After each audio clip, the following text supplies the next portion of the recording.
My ex-wife cheated on me in front of our 5-year-old son and 10-month daughter. My soon-to-be ex-wife and I are both 26 and we have a 5-year-old son and 10-month-old girl together. I work as one of the managers at an IT company whilst she works as a receptionist at a hospital. She hasn't been working much due to pregnancy and maternity leave. I'm quite an outgoing person, whereas she is quite introverted and only really enjoys spending time with close family members, her family plus me, and the children and friends she's known since childhood. On Saturday, July 1st, 2023, an ex-employee from my place of work, age 23, came to my house thinking I would be around because he knows I don't work on Saturdays. He wanted to give me important documents that I had left at his house the previous day when we were discussing work-related matters. My wife opened the door and didn't know who he was, so he explained himself that he works for me, and then she allowed him inside and offered him coffee whilst he waits for me. I was at my parents' house 5 miles away. This is what happened next according to this ex-employee, as best I can remembering him saying over the phone 2 days ago. Our conversation.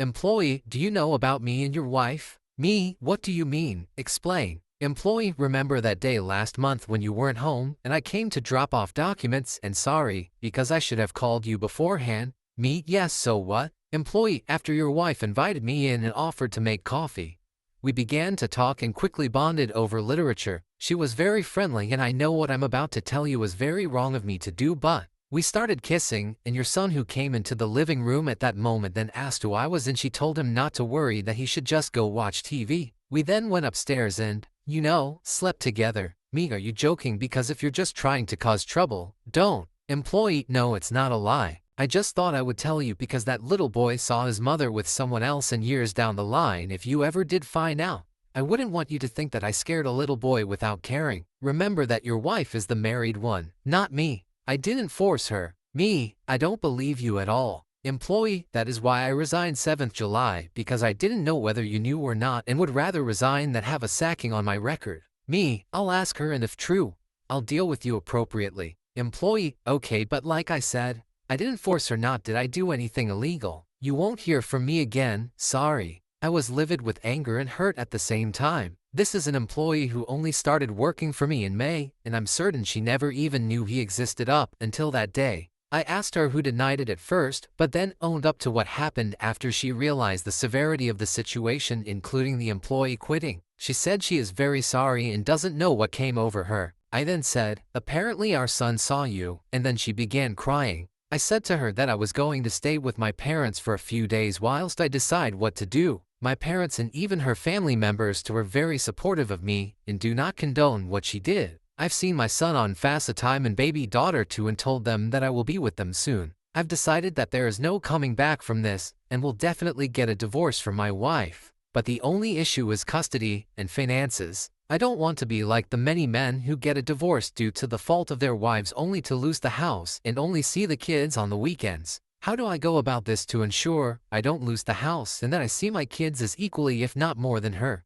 My confession couldn't have gone any worse. So to recap, I'm 38, female, had an affair with my coworker, 44, male, after having a dead bedroom with my husband, 42, male. This had been going on for about 4 years. Felt like roommates. No affection, rarely sex, and it was just about him getting off. I cried, begged for him to come to counseling, and tried fixing it any way I could. He brushed it off. Then I started an affair that's been going on throughout this year. No, I'm not excusing what I've done, just giving context to the road traveled. So I decided to tell my husband. I accepted the fact that my marriage won't improve and that I just have false hope. And it would be best to let him know what I've done and accept that divorce is most likely the next step. I wrote 2 letters, one that would be very detailed and one that would skim over details. I planned on letting him choose which one he wanted, as suggested by others. This didn't go as planned at all. I told him I needed to talk to him, that it was important. He said okay in a minute. He was tinkering with his motorcycle. Didn't want to push because I was really nervous. But when he was done,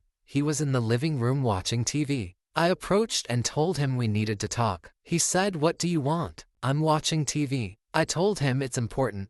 He said, can it wait? I walked off. An hour goes by and I go downstairs and he's gone. I call him and ask where he was. He said he went to his friend's house. I said, why would you just leave when I said we needed to talk? He said, geez, relax, we can talk later. I hung up and started packing. I've been brushed off so many times during our marriage and I'm done with it. Called my best friend, who knew everything and had even tried talking to him for me a few times about the neglect I felt. She said if I needed to, I could move in with her. So that was now the plan. Husband gets back while I'm still packing and asks what I'm doing. I said, leaving. He said, what the hell is your problem? This is when I lost it. Again, not saying this is okay, but this shows the amount of anger and resentment that I have. I didn't realize just how much resentment I had built up. I don't yell, but I began yelling at the top of my voice. Me.